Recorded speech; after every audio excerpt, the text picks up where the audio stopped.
to have the copy of the ruling for academic discourse. And also, there are also students here also for other learning, for further learning also, Your Honor. We beg to thank you, even though we missed by a lot, but we thank you, Your Honor. Your Honor, probably I can add that now that the court has given 15 days, this suspect had been arrested on Friday last week. So we are saying 6 days are over. 6 days are over. In those days, they should not have stopped investigating. It is not. They should not use that to punish our master. So we are saying 9 days are remaining, and don't even say working days. Any day, Saturday or Sunday. So, yeah, they have agreed.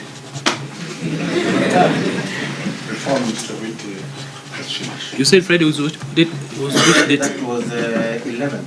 11. No, that was 12. Yes. No, 13. 12. 13. We are also putting that they had taken him, Makandika statement, we count those days. The day again you asked for him, he came. So you only actually 7 days. To give the legal basis to what you have said, nowadays. You wanted to say something before we started the ruling? After this, then I'll Okay. This is a different subject. To give effect to what my brother Mr. Cliff has put it across, the courts now are bound that the sentence starts running from the day somebody is in custody. And that is now the position of the law. And therefore, anybody in Amisina's application also gets that favor that from the day he was in custody, the days start running from the day he was in custody. So from Friday, today, those days to be computed to be part of the days that is being detained. That's all.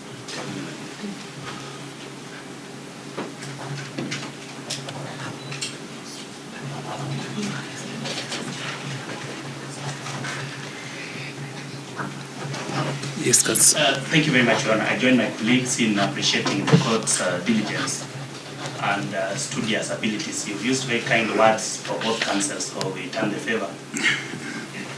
On the computation of time, Ipoa's application was brought before you on 16th.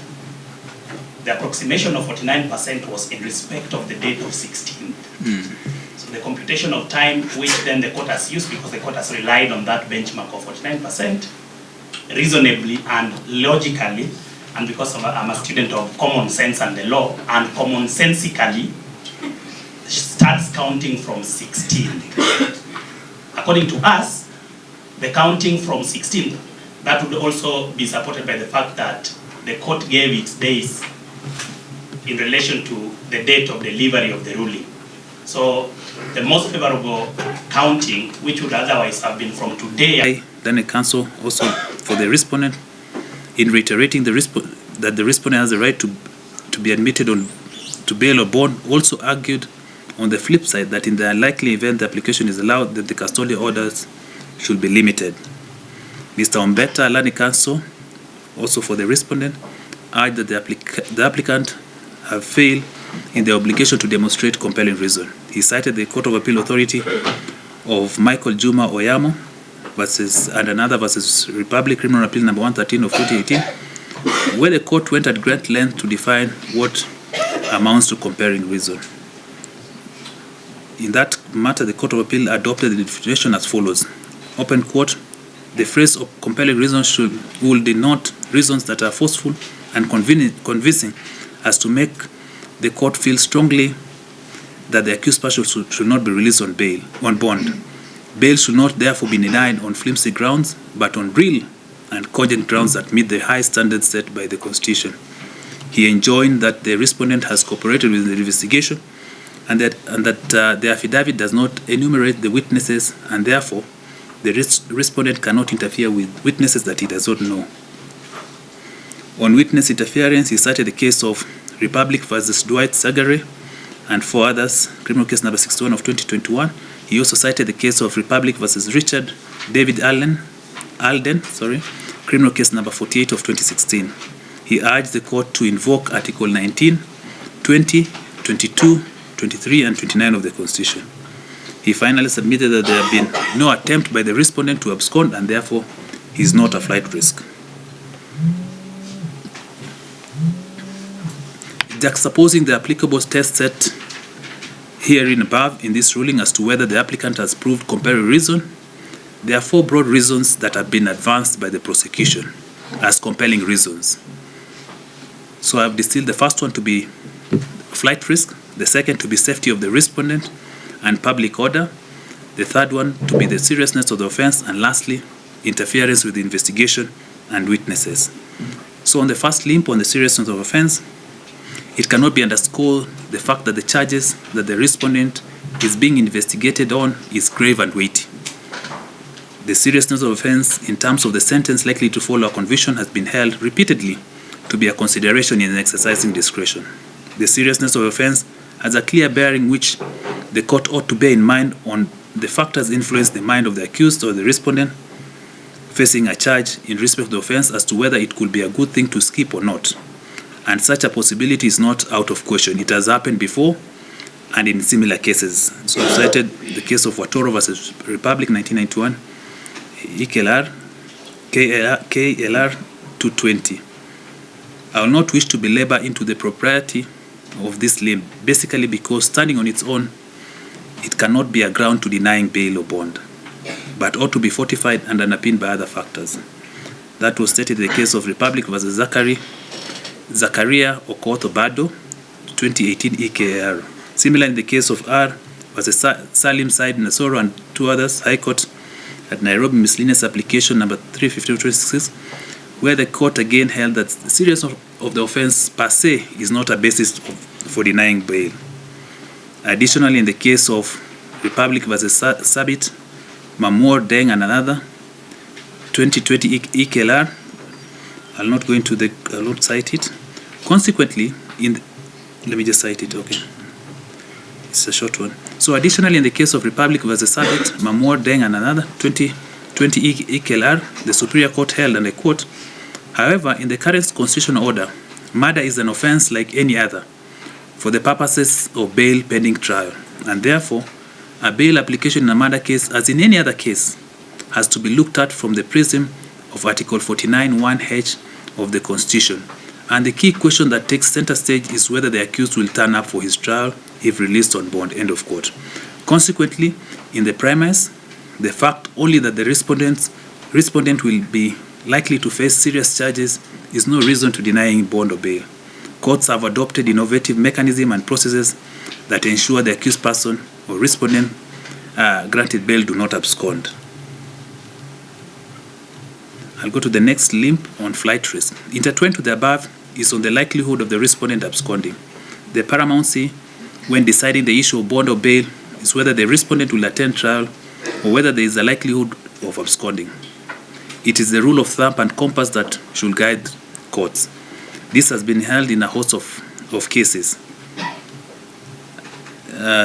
I've cited Job Kenyanya Musoni versus Republic, High Court at Nairobi, criminal application number 299 of 2012. It has been deposed that there is a high likelihood of the respondent absconding, considering the seriousness of the offense that is likely to be charged with. The foregoing ought to be deduced from the respondent's conduct before his arrest. It is indubitable that the respondent voluntarily presented himself to the DCI headquarters and Ipoa offices. It was confirmed that the respondent was not arrested in Eldoret as earlier reported in the media. It has also not been controverted that the accused does not have a fixed place of abode and he has no familial ties. It was also considered by the deponent and the investigating officer that there was no presentation of material evidence to support this ground.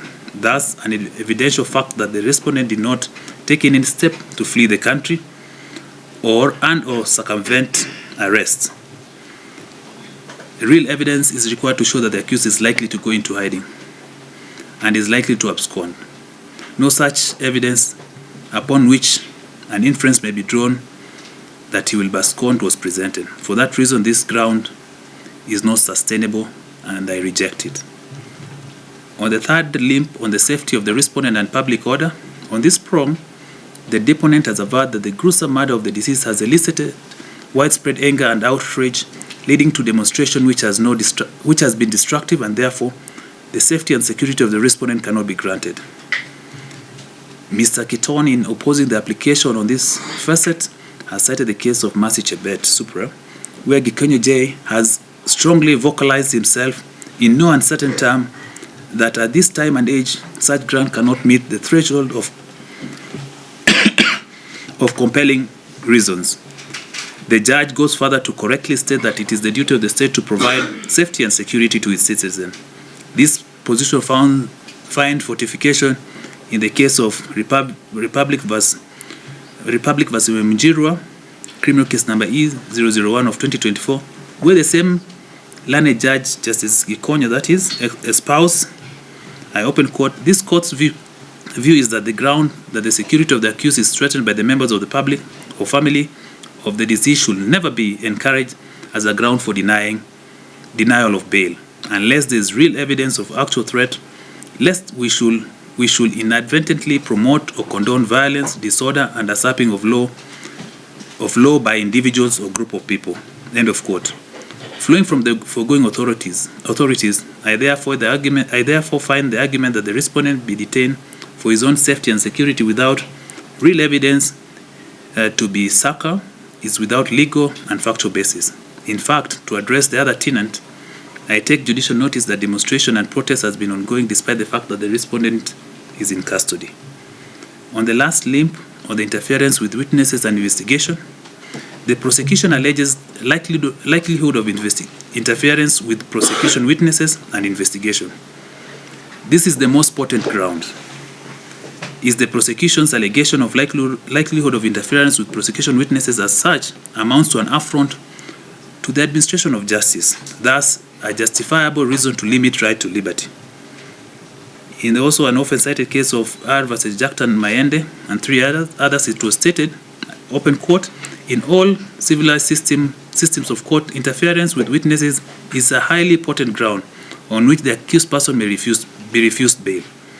It is a reasonable and justifiable limitation of right to liberty in law in an open and democratic society as a way of safeguarding administration of justice. Undoubtedly, a cardinal tenet in criminal justice, social justice, and the rule of law in general, as envisioned by the people of Kenya in the preamble of the Constitution of Kenya 2010. Threats or improper approaches to witnesses, although not visibly manifest as long as they are aimed at influencing or compromising or terrifying a witness, either not to give evidence or to give skewed evidence, amount to interference with witnesses, an impediment to or perversion of the course of justice. If the interference is aimed at impeding or perverting the course of justice, and if it is so found, it is a justifiable reason to limit the right to liberty of the accused. End of quote. I have also cited the case of R versus Pacius Gishobi that affirmed that the proven interference with witnesses is an affront to the administration of justice and therefore a compelling reason as contemplated by Article 49, Sub-Article 1H of the Constitution. Accordingly, the specific instances of or likelihood of interference with witnesses must be laid before the court with such succinct detail or evidence in support thereof as to persuade the court to deny the respondent bond on this ground. It was initiated in the case of R versus Dwight Sagary, I've quoted here up earlier, Supra, and I quote, for the prosecution to succeed in persuading the court on this criteria, it must place material before the court which demonstrate actual or perceived interference. It must show the court, for example, the existence of threat or threats to witnesses, direct or indirect, incriminating communication between the accused and the witnesses, close familiar relationship between the accused and the witnesses, among others. End of quote. It is therefore incumbent that the prosecution needed to demonstrate with tangible evidence of the actual interference or likelihood of interference. I've cited the case of Richard David Allen, already cited. The court must therefore strike a perfect balance to ensure that the trial is not impeded by acts of interference with witnesses but at the same time uphold the rights of the respondent. This was held in KKK versus Republic 2017 EKLR. The common ground in the Easter case is as follows, is that the respondent is the officer commanding police station, Central Police Station. That is not in doubt. It can also not be left to doubt that Central Police Station is the scene of crime according to the investigating officer. It is also not indubitable that the respondent is a senior ranking officer in the National Police Service in the rank of the Chief Inspector of Police. It is also not in dispute that the majority of the witnesses, according to the investigating officer, will be police officers who at the time of the commission of the offense were serving under the command of the respondent. Corollary, the respondent will significant influence and or camaraderie with the said witnesses with the likelihood of contacting them, thereby jeopardizing investigation entirely. It is also not controverted that the scene of crime was tampered with, where the CCTV surveillance system installed at the station were interfered with. Cumulatively, having laid down the evidence pointing to the possibility of respondent interfering with the witnesses and investigation, I can sagaciously adjure that the state has credibly and specifically demonstrated the likelihood of such interference. The fears of the applicant that the presence of respondents is likely to have on witnesses is not far-fetched and contrived, based on the Blue Code of Silence, which the Court of Appeal in the case of Titus Gamao Musila Katitu Supra ascribed is a common phenomenon spanning across different countries and police cultures in America, Europe, Asia, and even Africa. The said court went further to demonstrate incidences where police in Kenya have engaged in practice of covering up for each other. The respondent, having served the police service for donkey years, approximately 29 years, it is ineluctable that he has created the network and the bond with fellow police officers who are likely to cover up for their own by deliberately tampering with the evidence, records, and loss of vital documents. This was demonstrated in the instant case where the DVR power cable was disconnected and the DVR logs changed and formatted. The foregoing argument finds parapet in the decision of R versus Police Constable Samson Muriu Kimbiu, 206 EKLR, Inspector of Police Veronica, another cited case, Inspector of Police Veronica Gitai and another versus Republic 2017 EKLR, and Republic versus Mombi, criminal case number 33 of 2020, which are some of the example of cases where the superior courts have unequivocally expressed concern over police cover-up of crime involving police officers. In the same breath, the Ipoa Board end-term report May 2020 to May 2018 at page 93 enumerates the following facts, and I quote, "In addition, non-cooperation by the service have been concerted efforts by officers to cover up crimes, with official documents and exhibits being tampered with, shoddy and hasty investigation by police to defeat justice, charging in court of victims of police misconduct to circumvent Ipoa investigation, skewed interpretation of applicable law to justify police action, poor record keeping and failure to maintain proper record as per the law or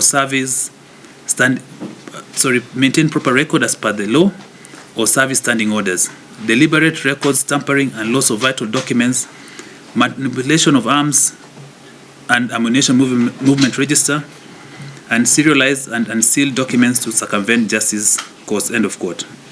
I am therefore satisfied that the prosecution have placed before this court compelling reason to enable me deny the respondent his right to bail or bond at this stage. The investigating officer, Abdirahman Jibril, estimated that they are 49% through with the investigation. Extrapolating from that figure, I direct that the respondent shall be remanded for a period of 15 days to allow the conclusion of investigation.